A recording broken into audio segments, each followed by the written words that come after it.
Hello and welcome. My name is Dana. I'm so excited to have you here. On this channel, I share my passion for Animal Crossing.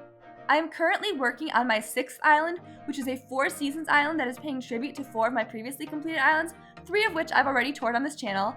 I also did a horror movie themed island, which I also toured on this channel, so if you want to visit any of those, you can see the links in the description. I have yet to tour my very first island, which was... yeah, let's just say I definitely improved with each island I created. But I will be touring that island soon, so subscribe to the channel, hit the notification bell if you would like to see a tour of the very first island I ever created. But since my first island, my terraforming and waterscaping skills have definitely improved, and it has been such an honor to have some of my other islands toured by several amazing YouTubers and content creators, and it really truly warms my heart when I receive messages that some of my builds have inspired others. A common question I've been receiving lately is, what is my design process in creating these islands? And well, even though I'm still working on this 4 seasons island, I believe this is actually the perfect time to answer this question, as I'm already starting to plan my next island. And while everyone's approach to island design may differ, in this video I'm going to just share my process and what helps me in creating my islands. So I am just going to work on some of the areas I have left to do on this island while I jump into explaining my design process. I always start brainstorming ideas for my next island when I'm nearing completion of a current island. So this just helps ensure that I'm well prepared to jump right into developing the next island, and it also helps me avoid burnout on my current island because I get excited for what's to come and motivated to complete my current island even when things start to feel a little tedious. So I keep a notebook where I write everything down, all of my ideas for the next island, including possible themes or builds I would like to try, and I also write down custom codes I might want to use, and I also like to visit dream addresses to get inspiration. There are so many amazing creators in this community, and sometimes just a visit to another island can really spark some inspo. So I take a lot of notes, and then I look back at my notes and see what ideas excite me the most. I personally work best if my island has an overall theme, whether that be themed around a specific season, like my autumn island, or themed around a sport, like my winter ski resort island, or maybe themed around movies, like my horror island. I just like to have a theme of some sort. There are times when I can't decide between a few different island themes, and in those cases, I might just start to look up some custom codes or test out some builds on my current island just to see what works. And this really helps narrow down my selection because sometimes I find that some builds aren't turning out as I had hoped, or I'm not finding good custom codes that fit a particular idea. So in those cases, I can easily knock out some themes and then hone in on the best one for the next island. Once I've selected my overall island theme, I write down every possible build I can think of that I might want to include on the next island. Now, not every build necessarily makes it onto that island, but that's okay, I just write them all down. I also consider if the airport color or placement of resident services, the peninsula, or secret beach play any factor in my plan. And I decide if I want to keep the museum and nooks in its starter form. Now, all of this I plan before I even complete my current island. I personally do not do mood boards. However, I do know that that is very helpful for some people, so if that works for you, then go for it. Once I've completed my current island, I'm ready to go and jump into the next island. I'll release the DA for the current island, and then I'll comb through the island and actually collect items to be saved for that next island before I delete my save data. So I never flatten my islands. I like to have a unique dream address for each island, so I just completely restart. So once I've completed a current island, I will just completely erase all the save data and go to the next island. But first I do comb through that island and collect any items that I want to save for the next island. Now, in order to save items for the next island, you will need to either have another switch or a friend to come by and pick up items for you and then drop them off. My significant other does have another switch with Animal Crossing, so he will come by, pick up the items I want to save, and then drop them off to me on my next island. I personally don't worry about some items or even some of the DIYs because my significant other's character does know DIYs already and has most of the in-game items already cataloged. So if I need any of those, I can easily get to them. I also sometimes use Nookazon or Treasure Islands to get items as well. Alright, so now we've saved everything we need, I've deleted my save data, and I'm ready to jump in and select a map for the new island. So I'll pick a map that I feel works best, and then if the airport color is important to me, I might re-roll a few times just to find exactly what I'm looking for. Now, starter villagers and the native flowers or fruit, they don't matter to me because I can swap those out at a later time. As mentioned, I do consider if I want to keep Nooks or the museum in its original form, and this is important because things you do at the start of the game can really affect this.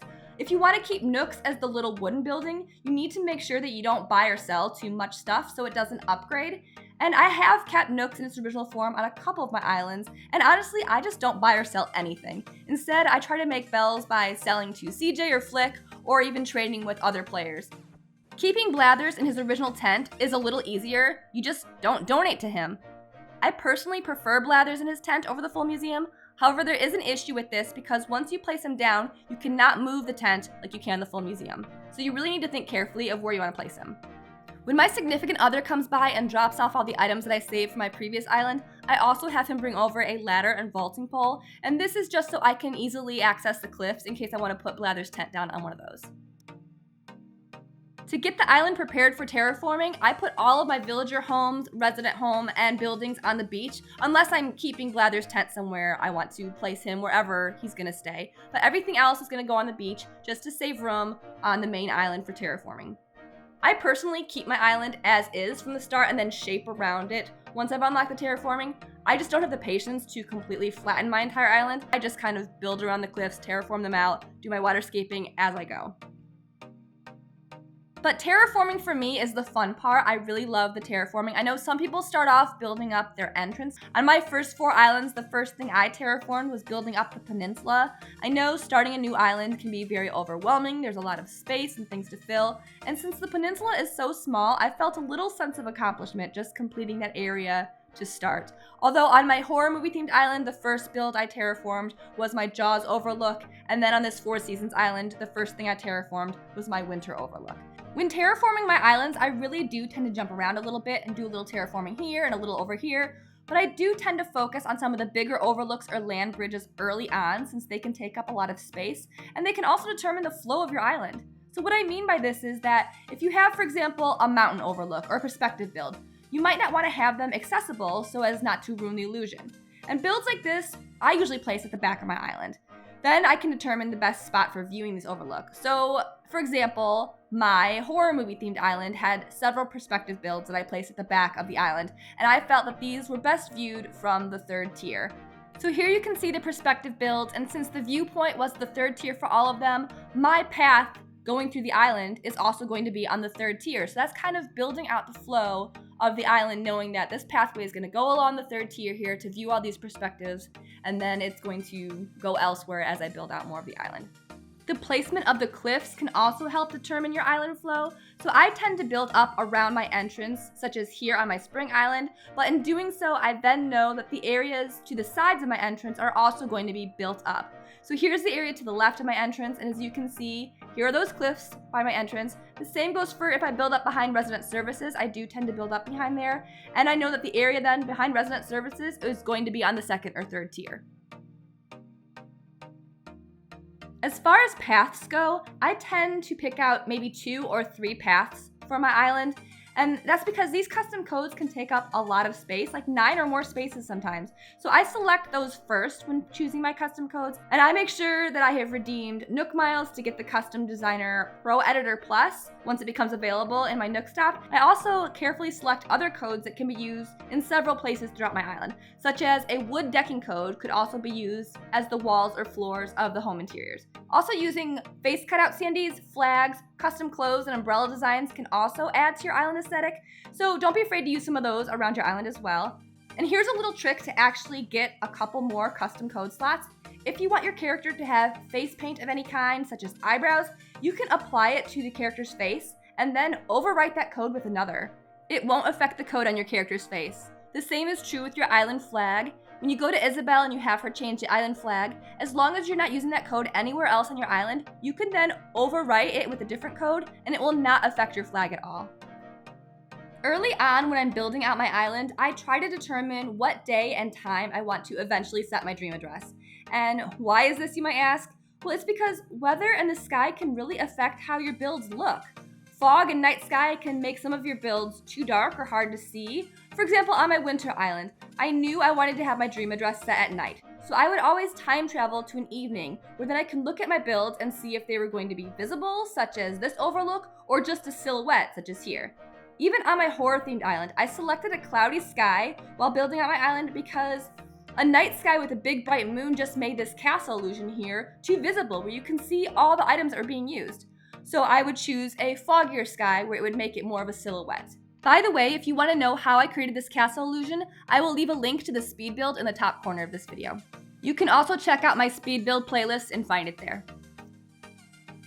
Basically, for all of my islands, I just build and play around. It's not uncommon for me to build up something only to decide I don't like it at all and then tear it all down, such as this treehouse, which I had initially put in the autumn section of my Four Seasons island, but then I just decided I didn't like it at all, and now it's where Sherb's farm resides. I also don't decorate an area in its entirety unless I am absolutely certain it is not going to move. For instance, this land bridge on my spring island. I had done all the terraforming of this bridge, and then a little later decided to work better with the flow of my island, I needed to move it all over one square. And I did. I tore it all down and moved it all over one square. So this is why I don't decorate in its entirety unless I'm certain it's not going to move.